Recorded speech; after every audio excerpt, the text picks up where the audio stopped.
with great honor and joy at this opening ceremony of Nigerian Bar Association Annual General Conference here in the historic and mighty city of Enugu. Enugu is fondly referred to as a gold city. It is a treasure trove of history, culture, and natural beauty. It is a city built on the hills and surrounded by crouching hills. Breathtaking waterfall, intriguing caves, scenic beauty, and some of the best local issues for savoring of abacha, achicha, fiofio, and many other things. Of course, not to forget are the people, Enugu city, and the native governments. Enugu holds a special place in the country's development, playing a significant role in the coal mining industry that once flourished here. The city's legacy of resilience and transformation inspires us as we gather under the theme of this conference, Stand Out, Stand Tall. The city is known for standing out and standing tall. On the 18th day of November 1949, the city witnessed the Kuladen massacre, also known as the Afam shooting. On that day, a British superintendent of police, FSP, who I'm sure may go down in the court of infamy, commanding several British and Nigerian police officers ordered the shooting of unarmed and protesting coal miners of the Ibadan gold mine who were on strike. 21 striking miners and the bystander were shot dead. The miners were fighting for wage arrears, owed to them for a period of casualization. The ethnic, regional, and even class divisions in Nigerian society were temporarily set aside and supplanted by a collective momentum to do away with British rule. The shooting fueled sentiments among many Nigerians, and especially among Eastern Nigerian groups, who used the shooting to fuel their cause for independence and to push the British imperial institution out of Nigeria. According to Lucas, and I quote, the radicals and the moderates, the revolutionaries and the stooges, the bourgeoisie and the workers found their differences, remember the war of Nigeria, and rose in revolt against evil and immorality. The Afam made tough choices to redefine themselves, enduring challenges to emerge stronger. The theme is more than a slogan. Focused, perseverance, and service to prosper. To stand tall is to uphold dignity, integrity, and honor, even when the odds are stacked high and difficult decisions must be made in the best interest of the legal profession and the country. Standing tall means being unbending in our defense of the rule of law, equity and justice, and being principled in the face of power and unwavering in our pursuit of national progress. We must have the courage of conviction in moments where silence will otherwise be more comfortable. To build a strong and economically viable nation, sacrifice will routinely be required to individual citizens. We must do this when others are mediocre. This is a call for state praise. Dear compatriots, leadership, as we say, is not a popularity contest. Competent leadership requires understanding of issues, vision, and the courage to make decisions that will help us to take the people from one situation or place to a surpassing one. It requires more thinking, focusing on development, on the global projects that will position our country as a global city. The show of that to position our country as a global city.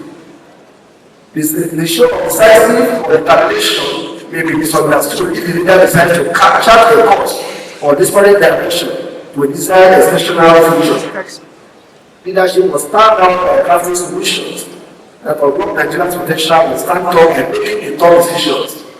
As shape economic leadership outcome too, say, try to achieve the impossible and direct your people to ways of achieving it.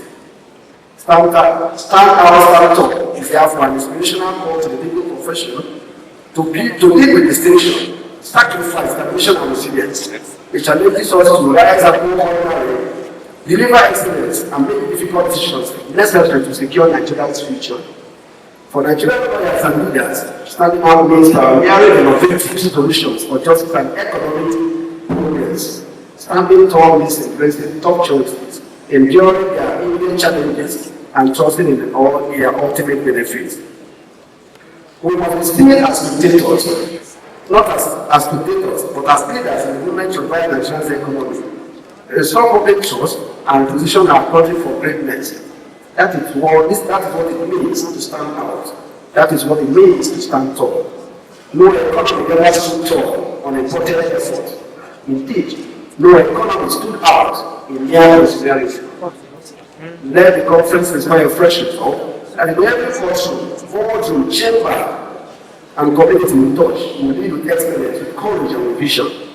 And this is a vital moment in our national history, where our democracy continues to evolve and our economic realities challenge us daily. We must collectively ask, how can the legal profession stand out in building confidence in our institutions? How can we lead the national conversation that truly matters? It is for this reason that we are honored to welcome our keynote speaker, Mr. Julius Malema, the President of the Economic Freedom of Ireland of South Africa.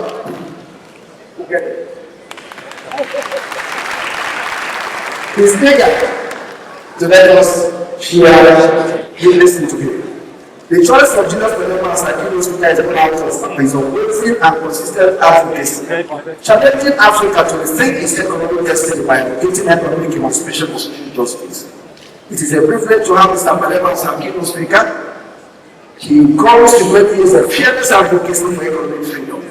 Mr. Malema has shaped South Africa's political landscape by championing the marginalized and consulting systemic inequalities to the EFF. His call for bold, often painful decisions offers a powerful lens for Nigerian aspirations. His push for systemic change in South Africa urges us to ask, how can a legal system empower entrepreneurs, protect workers, and ensure equitable access to opportunities? His advocacy for economic freedom speaks directly to the urgent conversation we must have in Nigeria. Whether one agrees with his methods or not, his consistent call for Africans to own their economies, reclaim their dignity, and define their destiny resonates deeply with our faith. His presence here today reminds us that the legal profession does not exist in a vacuum. We are part of a broader African movement, a movement for economic stability, justice, and true independence. We eagerly anticipate his insights on how the legal profession can drive economic transformation through tough but transformative choices. Nigeria must make serious decisions for economic growth, and this include anti-corruption measures, regulatory reform, investment in infrastructure, technological innovations and digital literacy, diversification of the economy. These decisions may inflict pain and will inflict pain, disrupting established systems, challenging vested interests, and requiring sacrifice from citizens, institutions alike. However, history shows that such decisions,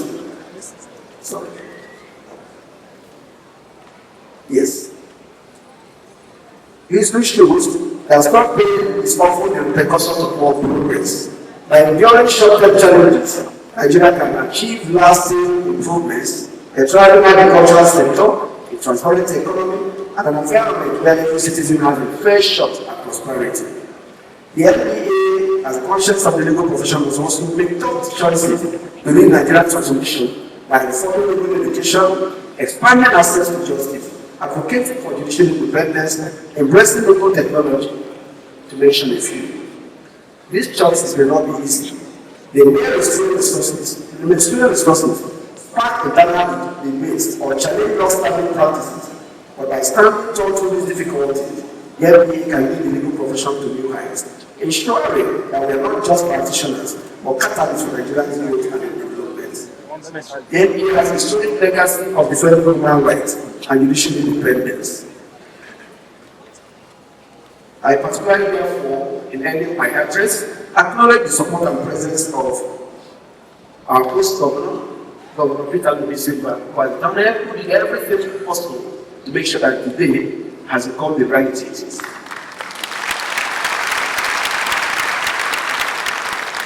And I also thank His Eminence, who has great confidence in himself, having been traveling between Sokoto and Azul to condole with the family of the late Tech who took the last minute decision to be here and made a wonderful presentation that I believe has inspired others with his family. Yes, we're very grateful. And numerous other dignitaries who have made this day a beautiful day has become. We can't thank you enough. I once more want to thank that distinguished keynote speaker, whose bold decision for economic justice and African unity helps set the tone for conversation on how we confront Nigeria's economic challenges. I extend my heartfelt gratitude to the Enugu General Conference Planning Committee, the leadership of the Enugu branch, the local organizing committee, and the other branches in the Enugu state. Your dedication has created a platform for us to reflect, inspire, and act. Over the next few months, we engage with thought leaders, non-governance, economists, technology, and civil society, encourage us to participate. Let the city inspire us to embrace the difficult decisions like the Eva Valley co-winners. And we unlock Nigeria's economic potential and strengthen our profession, knowing that the day of today will yield the prosperity of tomorrow. May our regulation be bold, our resolutions transformative, and our commitment to justice unwavering. I welcome you all once again to the 2025 Annual General Conference of Nigerian Bar Association. Let us stand out, let us stand tall, and let us move Nigeria forward. Thank you, and the Lord bless all of you.